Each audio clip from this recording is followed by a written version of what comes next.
Geez. All right, so as you can see, it's a little cold. It's a little cold out. It's been snowing for, I would say, well, it hasn't been snowing. It's just there's been snow on the ground. It's been so cold, so it's been staying around. I just want to say Happy New Year to everyone. I hope everyone is having a good start to their year so far. I hope you guys have a lot of resolutions that you guys set out. I'm not a huge, I would say, resolutions guy, because I kind of think that if you're wanting to make a change in your life, you shouldn't have to wait until the new year to start. But for me, I kind of mentioned on my Instagram I had to change a heart, but I think it's only because at this time period of my life, it just lines up so perfectly with the new year and what's going on. And I just kind of wanted to do a recap on this new year.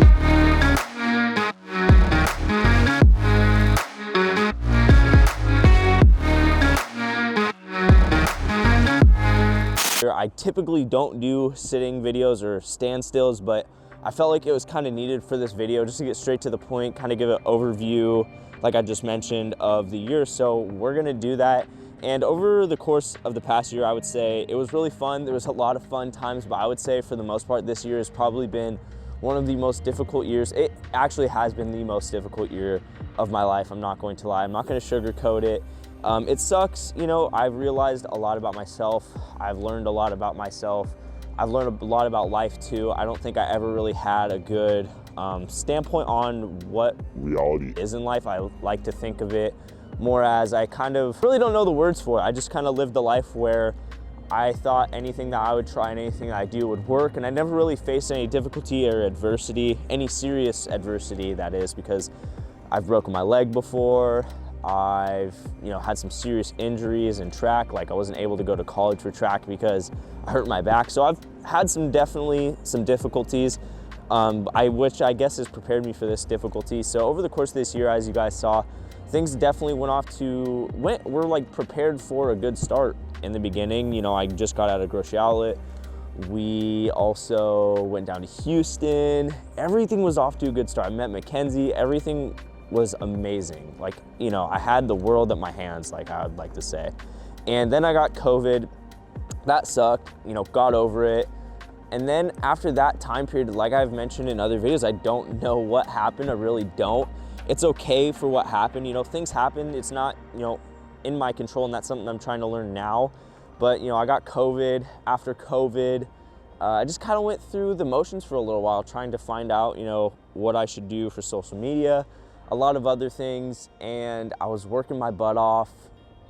But at the end of the day, and I've never mentioned this ever, there was a part of me where I really just felt I could be doing more, and I wasn't. Like I didn't know where to take action, and I know I can't wait, because the longer you wait on something, the more that you think, and I think that's one of the habits I'm trying to break in 2021, but we'll get back to that as we kind of do more of a recap. So, you know, that happened, and I would say like I had a really good summer. It was fun. I got to go to Florida. I got to go to Houston. I had a really great summer. Okay, and then I ended it off by going down to Houston, which was a pretty bold move. A lot of people would say I'm crazy for that, but I don't think I'm crazy. I just think I'm a man of action. I take action. I'm not afraid to fail, you know, even though sometimes I talk like I'm afraid to fail. I'm really not. Because I literally just started a podcast too. Like if I was afraid to fail, then why would I have started a podcast? So I know that my confidence in myself is held up very high, you know, so that's a good thing. Like I said, I don't want to get too off topic, but as you guys know, I moved down to Houston.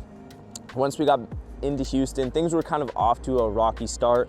A lot of you guys wanted to know kind of what happened, and I kind of gave a brief on exactly what happened. I'm gonna be honest, Houston just wasn't for me. And I think the main reason, instead of trying to blame everything else, I think it was definitely me. I know it was definitely me.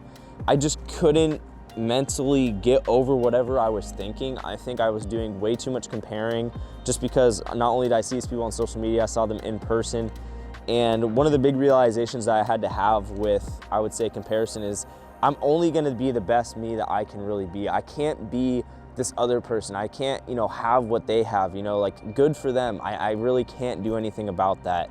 So that was a huge learning lesson, and that was pretty much like a whole recap, because as you guys know, I came home and man, as soon as I got home, it got worse. I never imagined that, you know, but things can only get worse before they get better. And as soon as I got home, man, I don't know, like, you know, I experienced some pretty, I don't know, just serious mental games, I would say, stresses a lot. Like something I've never gone through before, something I never really saw myself going through, but as I look back in my life, I could understand how I would be going through something like that. So as I look through, you know, my past life, I could kind of understand how I'm dealing with something like this, but in my terms, it's just like the enemy's way. The enemy knows I'm down. Really bad right now, but if I don't listen to it, then it's nothing.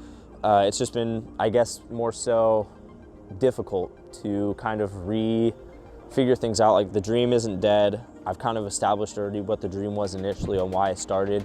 I guess just at this point in my life, I guess the turnaround and the whole recap is, you know, things may look good on the outside, you know, but you don't really know what you're getting yourself into until you evaluate that from the start. And for example, like, I wish before I kind of started that year off, which seemed really good, I kind of would have looked ahead into the future and made more critical thinking and gone, okay, how are the actions that I'm doing now going to affect me a year from now? Like, where is this going to get me? And, you know, you can't always think super far into the future, but you should, you know, I would say decipher your actions and, you know, think of what is right and what is wrong. And I never really did that, and that's something else I've learned is decision making. So overall, it was a year that started off good, but it ended pretty bad, I'm gonna be honest. So we'll see. I don't know, I'm just dealing with, I would say, more so a lot of stress right now, just trying to figure it all out. You know, working a job, doing the social media thing. That's not hard at all. I think it's just more so what's like the next step. My imagination hasn't been as good as it has been in the past, which has been very tough because I've always been an imaginative person. I've always been able to imagine something and go at it. So I guess my resolution is honestly just to get my mental back on track and then become, I would say, like an extreme, way better version of myself, because as I've learned, a lot of people that are quote unquote successful, and that doesn't mean money, it doesn't mean this. For me, successful is just running with something that makes you happy and just being like the best that you can be. And a lot of the times before people do that, they go through times like I'm going through right now where they're at their worst and they start questioning a bunch of things, but eventually there comes a point in their life where everything calms down and they'll figure it out, and that's kind of where I'm at right now. It's kind of weird, I've kind of had bigger dreams outside of fitness lately that I don't know how I'll conquer them. Like, I still want to be fitness oriented, and that's what I'm going to continue to do, but I think after whatever I manifest into reality, I just want to help other people, because like seeing like what I've gone through, I don't want anyone else to go through, and that's really on my mind. Like, if I could prevent everyone in the world to, you know, not go through what I'm going through, then I would stop them. I just know I'm mentally tough enough to not give up. And I know not everyone has that mental strength. You know, they may have not have been through as many difficulties as I have throughout my life. So, you know, that's what I'd hope to do. After I manifest whatever it is, I just want to give back and just give back for the rest of my life. I could care less about, you know, how much money I'm making from social media fitness. At the end of the day, like, somehow just want to help people. So that's it. That's a 2021 recap. Welcome to 2022, everyone. I hope this year is, I just have a feeling it's going to be really life-changing in some sort of way, whether it be, you know, life-changing going into 2023, but I think this is going to be a year of learning and rebuilding who I am, you know, and I think that's okay, because I started off my journey like the blonde-haired 19-year-old me. I mean, I feel like he'd be upset with me now, but I don't think he is, because he's still me. He had a lot to learn. He tried to build a foundation on sand, and me now is trying to build a foundation more so made out of concrete. So that's gonna do it for this video. I hope you guys like 2021, and I can't wait to see you guys and see what happens in 2022. Oh, that was always this guy's